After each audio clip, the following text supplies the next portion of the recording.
خامیاں ہوتی ہیں بھائیوں میں، بہنوں میں، آپس کے گھر کے معاملات میں، خاندانی معاملات میں، تو اسے کس طریقے سے سمجھایا اور سکھایا جائے جیسا کہ میرے مصطفیٰ نے سمجھانے کا طریقہ ہے۔ کو پڑھو، اور اگر قرآن کو سمجھنا ہے تو مصطفیٰ کے اخلاق کا مطالعہ کرو۔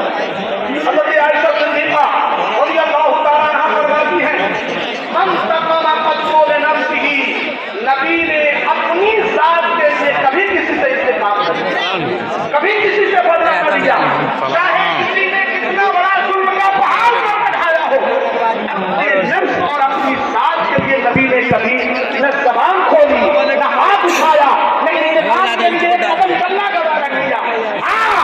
جب حرمت دین کو پامال کیا گیا ہے تو مصطفیٰ نے ہاتھ میں تلواریں بھی تھامی ہے، جنگ کے لیے اعلان بھی کیا ہے، غزوہ میں شرکت بھی کی ہے۔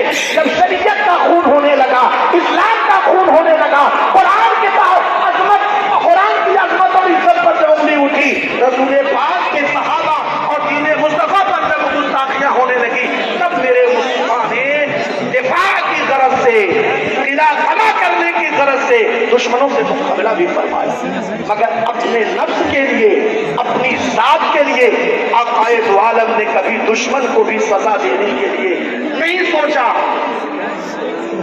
چنانچہ فرماتی ہیں کہ ایک سفر میں میرے آقا، یہودی کون ہے؟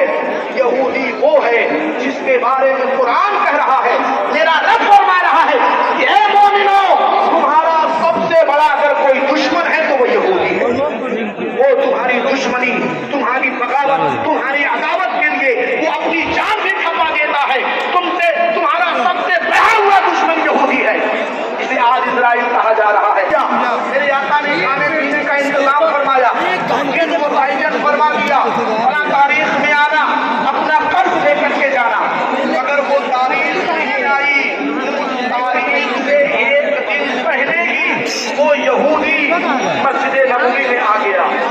صحابہ کرام کے دلوں میں میرے مصطفیٰ جلوہ فرما ہے، چاروں طرف صحابہ سر جھکائے ہوئے خاموشی کے ساتھ باادب بیٹھے ہوئے ہیں، بیچ میں میرے مصطفیٰ ہیں۔ وہ یہودی صفوں کو چھلتا ہوا، کاندھوں کو پھلانگتا ہوا عقائد دو عالم کے قریب آ گیا، آ کے مصطفیٰ جان رحمت کے کندھے پر جو مزمل والی چادر پڑی ہے اس چادر کو پکڑ کے کھینچتا ہے اور کہتا ہے اے عبداللہ کے بیٹے، میرا قرض مجھے واپس کر۔ اللہ اکبر! اتنا مجبور تھے، کیا آقا کے پاس طاقت کی کمی تھی؟ کیا صحابہ کی جماعت کی کمی تھی؟ آج دنیا کے بڑے بڑے شریفوں کو لاؤ اور بیٹھا دو، دیکھیں اگر وہ مقابلے کے لیے کھڑا نہ ہو تو کہنا کہ اس کی شرافت کی قسم کھا سکتے ہو۔